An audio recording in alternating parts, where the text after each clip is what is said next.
Welcome to M Cal classes student. आज हम study tips से बात करेंगे कि लॉकडाउन में इस कोरोना के टाइम में हम घर पे रह कर के स्टडी कैसे करेंगे। तो बात करते हैं हम बेस्ट टाइम फॉर स्टडी। बहुत से बच्चे स्कूल कॉलेज कोचिंग जाते हैं, तो सबके लिए पॉसिबल नहीं होता कि मॉर्निंग में ही रीडिंग हो पाए। कोई रात रात में भी जग कर के भी अच्छी स्टडी करते हैं और उनका मार्क्स भी अच्छा आता है। पढ़ने का सबसे अच्छा टाइम है जब आपका मन करे। जब भी आपका मन करे आप स्टडी कीजिए, बुक उठाइए, स्टडी कीजिए, नोट्स बनाइए। और हाँ, पढ़ने के लिए ऐसी जगह को सेलेक्ट करें जहाँ शोरगुल कम होता हो, जहाँ लोगों का एटलीस्ट आना जाना कम हो पाए, जहाँ डिस्टरबेंस ना हो, ऐसी जगह का सेलेक्ट करें। अब देखते हैं कि नेक्स्ट स्लाइड में है target for per day.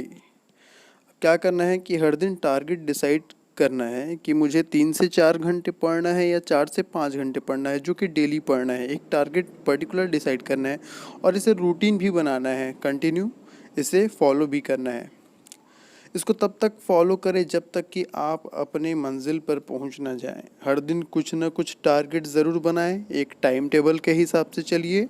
Target को पूरा करने के लिए आप पूरी डेडिकेशन से उस दिन मेहनत कीजिए और जिस दिन का टारगेट बनाए हैं उस दिन उस टारगेट को अचीव करिए। जैसे अगर आज पढ़ने का कुछ टारगेट बना रहे हैं तो उसे आज ही के आज कंप्लीट करिए, कल पे ना छोड़िए, क्योंकि अगर आज का काम कल पे छोड़ेंगे तो वो लोड बढ़ते जाएगा और फिर वो पॉसिबल नहीं है कि एक साथ इकट्ठे हम बहुत सारे काम को कर सकें। तो धीरे धीरे करके आप स्टडी करते जाइए और आगे बढ़ते जाइए।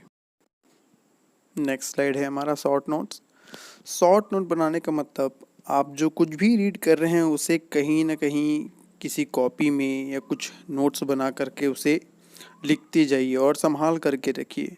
कभी कभी क्या होता है कि हमारा सामना लंबे आंसर से होता है जिसे स्टूडेंट्स दूर भागते हैं, जो पढ़ने में बोरिंग लगने लगता है जब वो आंसर हम समझ नहीं पाते, जब हम याद नहीं कर पाते, उसे मेमोराइज नहीं कर पाते, तो वो हमें बहुत ही बोरिंग लगने लगता है और दिल कहता है, मन करता है कि उस आंसर को हम छोड़ दें।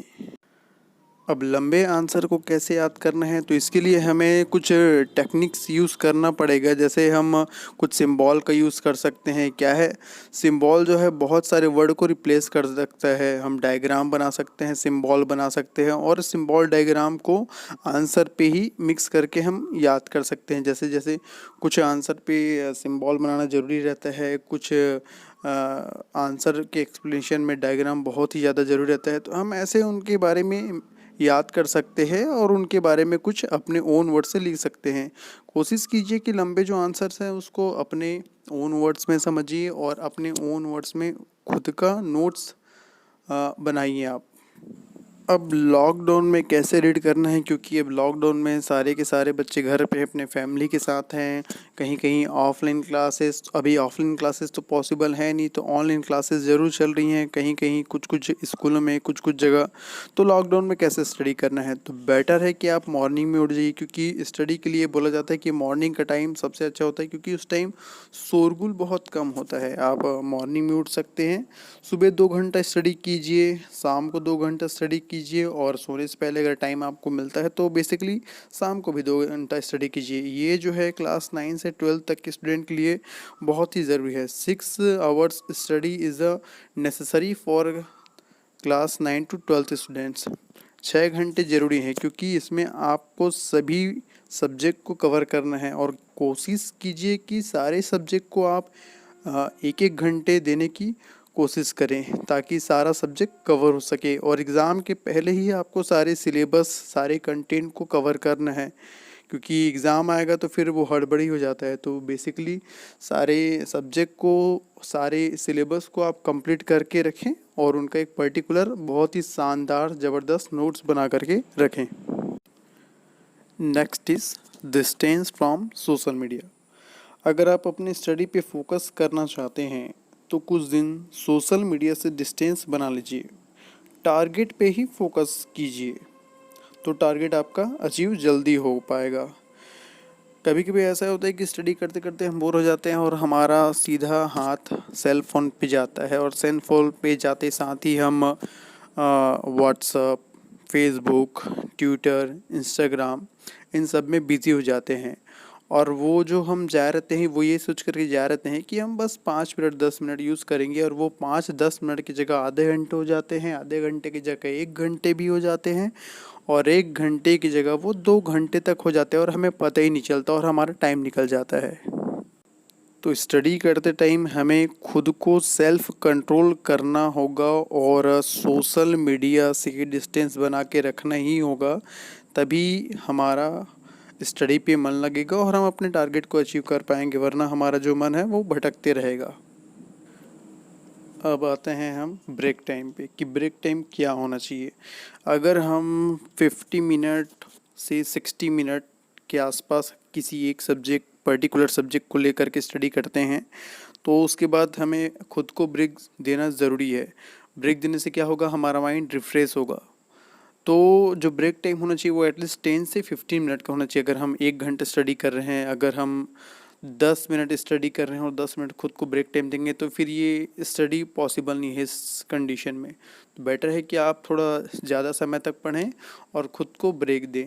अब ये सवाल आता है कि इस ब्रेक टाइम में हमको करना क्या है। तो इस ब्रेक टाइम में जैसे किसी को पेंटिंग करने का शौक़ है, किसी को न्यूज़पेपर रीड करने का शौक़ है, वो कर सकते हैं।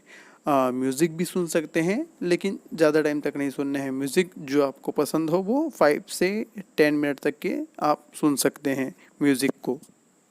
ब्रेक टाइम में आप अपने फैमिली मेम्बर से भी बात कर सकते हैं, मम्मी पापा भाई बहन से बिल्कुल बात कर सकते हैं उस 10 to 15 मिनट में।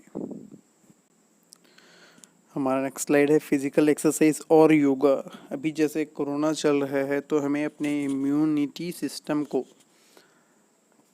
स्ट्रॉन्ग रखने के लिए एक्सरसाइज करना बहुत ही ज़रूरी है, और स्टडी के मेडिटेशन के लिए भी जो एक्सरसाइज है, योगा जो है बहुत ही ज़रूरी है। एक्सरसाइज से क्या होता है, हमारा बॉडी जो है फिट रहता है, स्ट्रॉन्ग रहता है। एक्सरसाइज के साथ साथ हमें अपने डाइट पे भी कंट्रोल करना है स्टडी के टाइम, और ख़ासकर जब एग्ज़ाम नज़दीक हो और एग्ज़ाम का टाइम हो तो हमें अपने डाइट को बिल्कुल भी कंट्रोल करना है। क्योंकि इस टाइम में हमें अगर बाहर का खाना खाएंगे तो सेहत बिगड़ेगा, और सेहत बिगड़ेगा तो हम स्टडी के लिए प्रिपेयर प्रॉपर नहीं हो पाएंगे।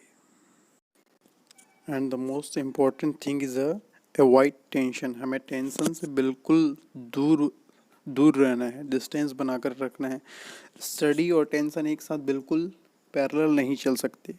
अगर हम स्टडी करेंगे तो बिना टेंशन के स्टडी करेंगे, तभी हमारा अच्छे से प्रिपेयर हो पाएगा, हम पूरी तरीके से फोकस कर पाएंगे, डेडिकेशन के साथ फोकस कर पाएंगे। अगर किसी चीज़ का माइंड में टेंशन रहेगा तो हमारा ध्यान स्टडी पे लगेगा ही नहीं, और हम अपने आप को पूरी तरीके से समर्पित नहीं कर पाएंगे स्टडी में।